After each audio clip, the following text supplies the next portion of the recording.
అందరికీ నమస్కారం. ముందుగా ఈ వీడియోకి ఒక లైక్ కొట్టి మన ఛానల్ని సబ్స్క్రైబ్ చేసుకోండి. శ్రీ పరాభవనామ సంవత్సరంలో ఏర్పడుతున్న మొట్టమొదటి పండుగ శ్రీరామనవమి పండుగ. అయితే ఈ 2026లో మార్చి 26 మరియు మార్చి 27 ఈ 2 రోజుల్లో నవమి తిథి ఏర్పడింది. కాబట్టి ఈ ఏడాది శ్రీరామనవమి ఎప్పుడు జరుపుకోవాలని చాలామందికి సందేహం ఉంది. శ్రీరామనవమి పండుగను ఎప్పుడు జరుపుకోవాలి, రాముల వారిని ఏ సమయంలో పూజించాలి, శ్రీరామనవమి పండుగ వచ్చేలోపు తప్పక తెలుసుకోవాల్సిన నియమాలన్నీ ఈ వీడియోలో తెలుసుకుందాం. ముందుగా ఈ వీడియోకి ఒక లైక్ కొట్టి జై శ్రీరామ్ అని కామెంట్ చేయండి. ఈ నెల మార్చి 27వ తేదీ శుక్రవారం నాడు శ్రీరామనవమి పండుగ వచ్చింది. ఈ రోజునే రాముల వారి జన్మదినం, అలాగే సీతారాముల వారి కళ్యాణం కూడా ఇదే రోజున జరిగింది. ఈ సంవత్సరం శ్రీరామనవమి ఎప్పుడు జరుపుకోవాలనే విషయం పైన దేశవ్యాప్తంగా ఒక చర్చ జరుగుతుంది. అయితే భద్రాచలంలో రాములవారి కళ్యాణం జరిగే రోజునే మనం శ్రీరామనవమి ఉత్సవాన్ని జరుపుకోవాలి. చైత్రమాసంలో వచ్చే నవమి తిథి నాడు శ్రీరామనవమి పండుగను జరుపుకుంటారు. ఈ 2026 సంవత్సరంలో మార్చి 26 మధ్యాహ్నం నవమి తిథి ప్రారంభమై మార్చి 27 మధ్యాహ్నం వరకు ఉంటుంది. అయితే చాలా క్యాలెండర్లో మార్చి 26వ తేదీన శ్రీరామనవమిగా చూపించారు. కానీ భద్రాచలంలో మాత్రం రాములవారి కళ్యాణం మార్చి 27వ తేదీన ప్రకటించారు. కాబట్టి మార్చి 27 శుక్రవారం నాడు శ్రీరామనవమి పండుగను జరుపుకోవాలి. ఈ పండుగ రోజున మధ్యాహ్న సమయంలో శ్రీరాముడిని పూజించాలి. శ్రీరాముడు మధ్యాహ్నం వేళ పునర్వసు నక్షత్రం కర్కాటక లగ్నం అభిజిత్ ముహూర్తంలో జన్మించాడు. కాబట్టి మార్చి 27 ఉదయం 11 గంటల 6 నిమిషాల నుండి మధ్యాహ్నం 1:30 నిమిషాల వరకు రాముల వారిని పూజించడానికి అత్యంత శుభముహూర్తం ఉంది.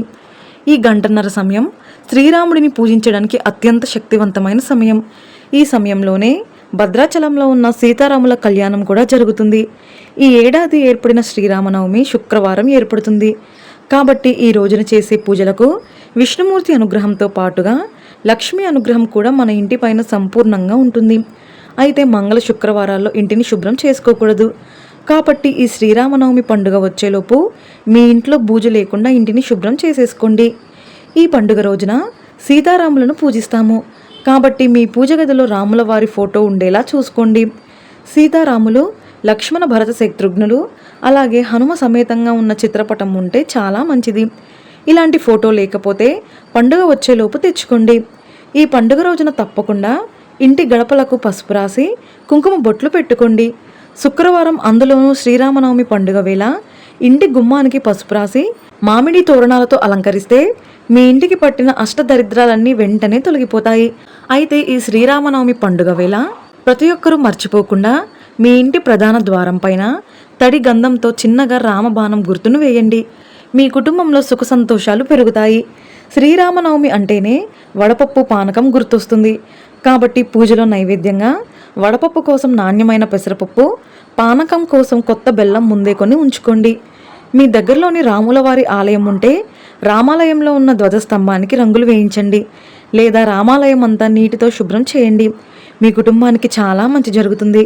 ఇక మనలో చాలామందికి రామకోటి రాయాలని ఉంటుంది. అయితే ఈ శ్రీరామనవమి పండుగ వచ్చేలోపు కనీసం 108 సార్లైనా శ్రీరామ అనే నామాన్ని రాయండి. ఈ పండుగ రోజున ప్రతి ఒక్కరూ శ్రీరామ రక్షా స్తోత్రాన్ని చదవండి. గ్రహ దోషాలన్నీ వెంటనే తొలగిపోతాయి. శ్రీరాముడు నీలమేఘ శ్యాముడు.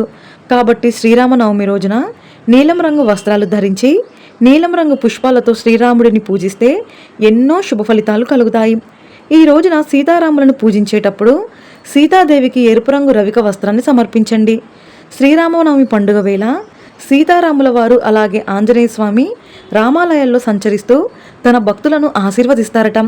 కాబట్టి ఈ పండుగ రోజున ప్రతి ఒక్కరూ మీ దగ్గరలో ఉన్న రామాలయానికి వెళ్ళి సీతారాములను దర్శించుకోండి. విశేషంగా ఈ పండుగ రోజున పిండి దీపాలు వెలిగించి దీపారాధన చేస్తే చాలా మంచిది. బియ్య పిండితో పిండి ప్రమిదలు తయారు చేసి ఆవు నెయ్యితో దీపారాధన చేస్తే మీ పూజకు రెట్టింపు పుణ్య ఫలితం లభిస్తుంది. పానకం, వడపప్పుతో పాటుగా శ్రీరామచంద్రమూర్తికి అత్యంత ఇష్టమైన అరటిపండ్లు, కొబ్బరికాయను కూడా నివేదించి పూజ చేయండి. ముఖ్యంగా ఈ పండుగ రోజున సాయంత్రం సమయంలో ఒక గిన్నెలో పసుపు నీళ్లు తీసుకొని రామరక్ష మంత్రాన్ని చదువుతూ ఓం శ్రీం హ్రీం క్లీం రామచంద్రాయ శ్రీం నమః అని చదువుతూ ఆ పసుపు నీటిని మీ ఇంటి నలుమూలల్లో చల్లుకుంటే ధనలాభం కలుగుతుంది. ముఖ్యంగా అనారోగ్య సమస్యలతో బాధపడేవారు శ్రీరామనవమి పండుగ రోజున సాయంత్రం పూట మీ దగ్గరలో ఉన్న ఆంజనేయ స్వామి దేవాలయానికి వెళ్ళి ఆలయంలో కూర్చుని హనుమాన్ చాలీసాను జపించండి. అనారోగ్య సమస్యలన్నీ వెంటనే తొలగిపోతాయి. ఇక విపరీతమైన అప్పుల బాధలతో బాధపడేవారు రామాలయంలో నువ్వుల నూనెతో దీపం వెలిగించి జై శ్రీరామ్ అనే నామాన్ని 108 సార్లు జపించండి. ఆర్థిక సమస్యలన్నీ వెంటనే తొలగిపోతాయి. అలాగే ఈ పండుగ రోజున తప్పకుండా మీ పూజ గదిలో స్వస్తి గుర్తును వేసుకోండి. అలాగే రావి చెట్టును కూడా తప్పనిసరిగా పూజించండి. శ్రీరామనవమి అందులోనూ శుక్రవారం నాడు రావి చెట్టుకు ప్రదక్షిణాలు చేసి రావి చెట్టుకు నమస్కారం చేసుకుంటే మనం తెలిసి తెలియక చేసిన పాపాలన్నీ వెంటనే తొలగిపోయి తరతరాల తరగని ఐశ్వర్య ప్రాప్తి సిద్ధిస్తుంది. ఈ శ్రీరామనవమి రోజున రావి చెట్టు నీడలో నిలబడినా సరే మీ జాతకంలో ఉన్న జాతక దోషాలన్నీ వెంటనే తొలగిపోతాయి. రామాలయానికి వెళ్ళేవారు తప్పనిసరిగా తమలపాకు మాలను తీసుకువెళ్ళి సీతారాములకు సమర్పించండి. మీ కోరికలన్నీ వెంటనే నెరవేరుతాయి. అలాగే ఈ పండుగ రోజున మీ ఇంటి గుమ్మానికి తమలపాకులు కట్టుకోండి. తమలపాకులు ధనలక్ష్మీదేవిని ఆకర్షిస్తాయి. అలాగే ఆంజనేయ స్వామికి ప్రీతికరమైన తమలపాకులను ఈ శ్రీరామనవమి రోజున ఇంటి గుమ్మానికి కట్టుకుంటే ఈ సంవత్సరం అంతా ధన ధాన్యాలకు కొరత ఏర్పడకుండా భోగభాగ్యాలు కలిసి వస్తాయి. అలాగే ఇంట్లో పూజ చేసేటప్పుడు కూడా ఒక తమలపాకు పైన గంధంతో శ్రీరామ అని రాసి ఆ తమలపాకును మీ పూజ గదిలో పెట్టుకోండి. ఈ పండుగ రోజున బెల్లం పానకం దానం చేయండి. దీనివల్ల 1,000,000 జన్మల పుణ్య ఫలితం లభిస్తుంది. అలాగే ఈ రోజున అన్నదానం చేస్తే మీ వంశాభివృద్ధి కలుగుతుంది. ఈ పండుగ రోజున ఏది చేసినా చేయకపోయినా రాముల వారి కళ్యాణాన్ని తప్పకుండా వీక్షించండి. అలాగే కళ్యాణం అక్షింతలను తలపైన వేసుకుంటే చాలా మంచిది. సీతాదేవి లక్ష్మీదేవి స్వరూపం కాబట్టి ఈ శ్రీరామనవమి పండుగ రోజున తులసి మొక్కను పూజిస్తే సంపూర్ణమైన లక్ష్మీదేవి అనుగ్రహం సులభంగా కలుగుతుంది. ఇక వివాహమైన ఆడవాళ్ళు తప్పనిసరిగా ఉపవాసం ఉండాలి. ఎందుకంటే ఈ రోజున చేసే ఉపవాసాలకు 1,000,000 రెట్ల పుణ్య ఫలితం లభిస్తుంది. ఒక పూట ఉపవాసం ఉండి భక్తితో రాముల వారిని పూజిస్తే చాలు మీ కుటుంబం మొత్తానికి చాలా మంచి జరుగుతుంది. ఈ పండుగ రోజున మాంసాహారం, ఉల్లిపాయ మరియు వెల్లుల్లి వంటి తామసిక ఆహారం తినకూడదు.